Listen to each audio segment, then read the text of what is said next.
Berapa sering kita merasa ragu yang akhirnya membuat kita jadi bingung, kecewa, dan merasa tidak ada harapan lagi. Ikutilah terus pembacaan Sekolah Sabat hari ini untuk dapat terus belajar bagaimana kita seharusnya menghadapi situasi yang seperti ini. Berikut ini, mari kita ikuti lagu yang berjudul Apakah Jangkarmu Akan Tahan.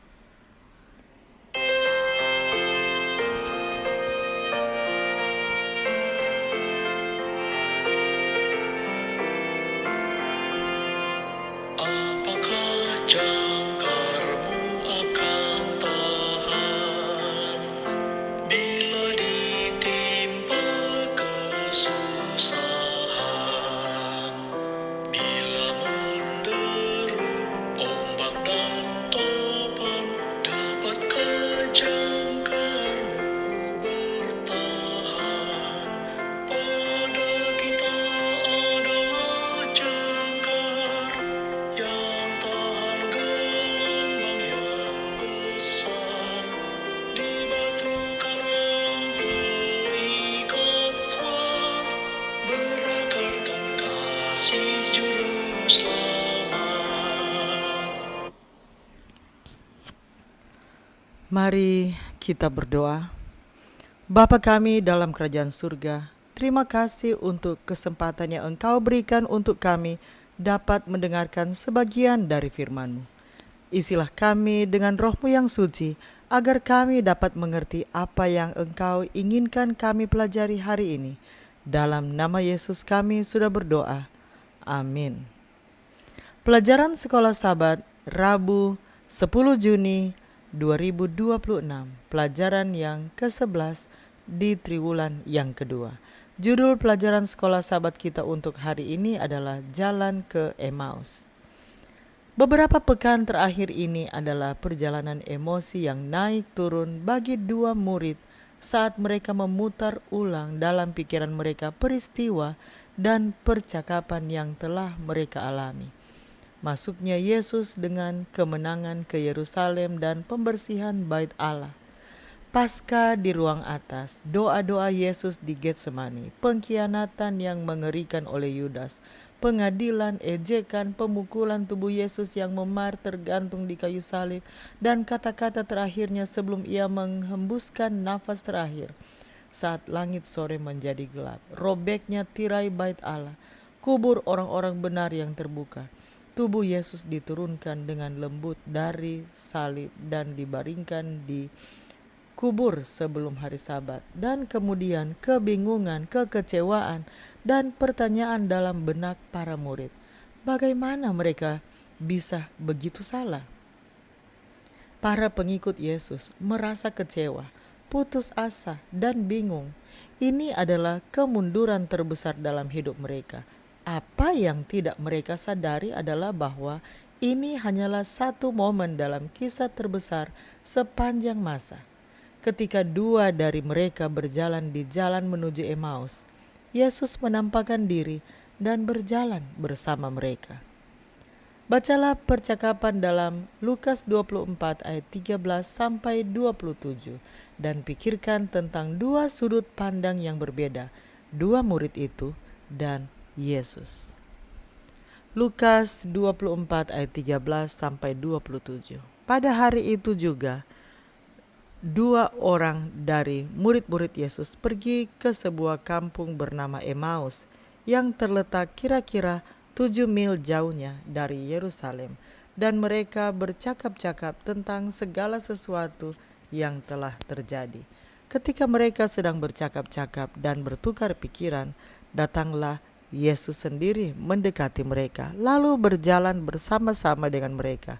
Tetapi ada sesuatu yang menghalangi mata mereka, sehingga mereka tidak dapat mengenal Dia. Yesus berkata kepada mereka, "Apakah yang kamu percakapkan sementara kamu berjalan?" Maka berhentilah mereka dengan muka muram. Seorang dari mereka namanya Kleopas menjawabnya, "Adakah engkau satu-satunya orang asing di Yerusalem yang tidak tahu apa yang terjadi di situ pada hari-hari belakangan ini?" Katanya kepada mereka, "Apakah itu?" Jawab mereka, apa yang terjadi dengan Yesus orang Nazaret? Dia adalah seorang nabi yang berkuasa dalam pekerjaan dan perkataan di hadapan Allah dan di depan seluruh bangsa kami. Tetapi imam-imam kepala dan pemimpin-pemimpin kami telah menyerahkan dia untuk dihukum mati dan mereka telah menyalibkannya. Padahal kami dahulu mengharapkan bahwa dialah yang datang untuk membebaskan bangsa Israel. Tetapi sementara itu telah lewat 3 hari sejak semuanya itu terjadi. Tetapi beberapa perempuan dari kalangan kami telah mengejutkan kami. Pagi-pagi buta mereka telah pergi ke kubur dan tidak menemukan mayatnya. Lalu mereka datang dengan berita bahwa telah kelihatan kepada mereka malaikat-malaikat yang mengatakan bahwa ia hidup. Dan beberapa teman kami telah pergi ke kubur itu dan mendapati bahwa memang benar yang dikatakan perempuan-perempuan itu. Tetapi dia tidak melihat mereka. Tapi dia tidak mereka lihat. Lalu ia berkata kepada mereka, hai kamu orang bodoh, betapa lambannya hatimu sehingga kamu tidak percaya segala sesuatu yang telah dikatakan para nabi. Bukankah Mesias harus menderita semuanya itu untuk masuk ke dalam kemuliaannya? Lalu ia menjelaskan kepada mereka apa yang tertulis tentang dia dalam seluruh kitab suci, mulai dari kitab-kitab Musa dan segala kitab nabi-nabi. Setelah mata mereka terbuka, kedua pengikut itu segera bergegas kembali ke Yerusalem untuk menceritakan apa yang telah terjadi di jalan itu. Lukas 24 ayat 33 dan 34. Ketika Yesus datang dan berdiri di tengah-tengah mereka, mereka sangat ketakutan. Perhatikan pertanyaan-pertanyaannya kepada mereka. Mengapa kamu terkejut dan apa sebabnya timbul keraguan-raguan di dalam hati kamu? Lukas 24 ayat 38. Ini juga adalah pesan Yesus bagi kita hari ini. Terlalu sering kita lupa bahwa Yesus berjalan bersama kita di lembah-lembah kehidupan. Terlalu sering kita tidak mengenalinya. Terlalu sering kita lupa bahwa ada lebih banyak hal dalam cerita ini. Terlalu sering kita merasa gelisah dan membiarkan keraguan muncul dalam hati kita.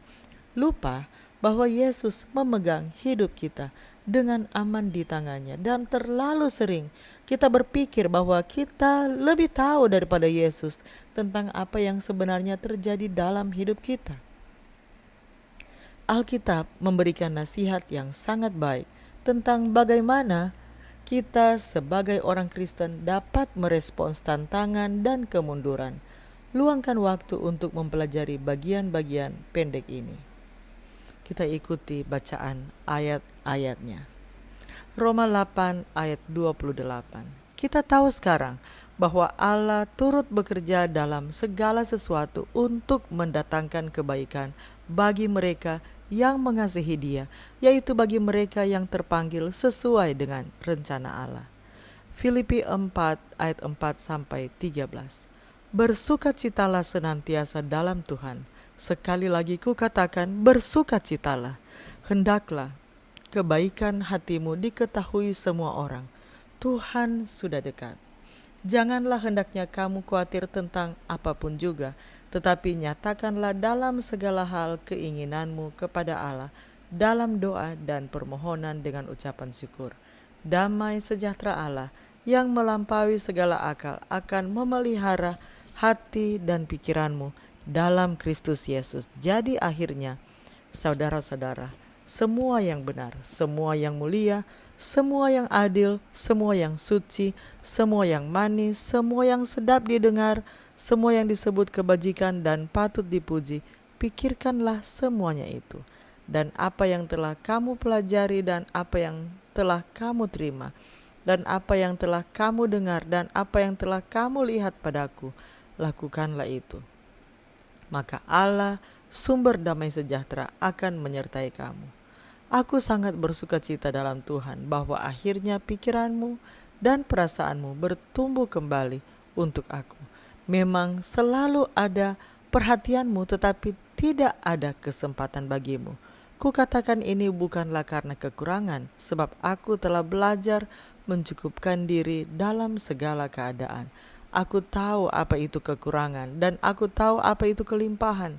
Dalam segala hal dan dalam segala perkara, tidak ada sesuatu yang merupakan rahasia bagiku, baik dalam hal kenyang maupun dalam hal kelaparan, baik dalam hal kelimpahan maupun dalam hal kekurangan. Segala perkara dapat kutanggung di dalam Dia yang memberi kekuatan kepadaku. Yakobus 1 ayat 2-4 dan ayat 12. Saudara-saudaraku, anggaplah sebagai suatu kebahagiaan apabila kamu jatuh ke dalam berbagai-bagai pencobaan, sebab kamu tahu bahwa ujian terhadap imanmu itu menghasilkan ketekunan.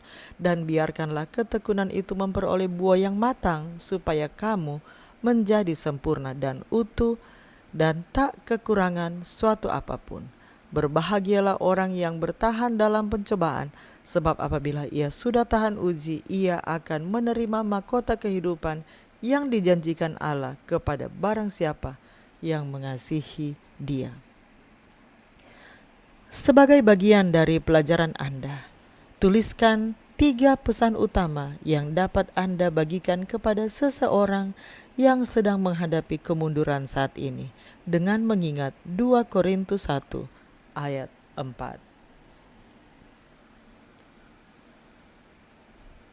2 Korintus 1 ayat 4.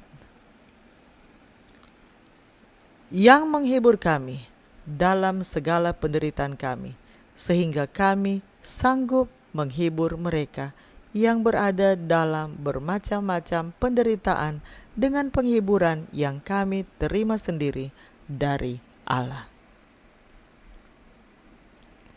Mari kita ikuti lanjutan lagu tadi sebelum saya tutup dalam doa. Kalau berjangkar di atas karang dan kemudimu Tuhan pegang, bila angin keras datang melawan, pastikan jangkarmu bertahan.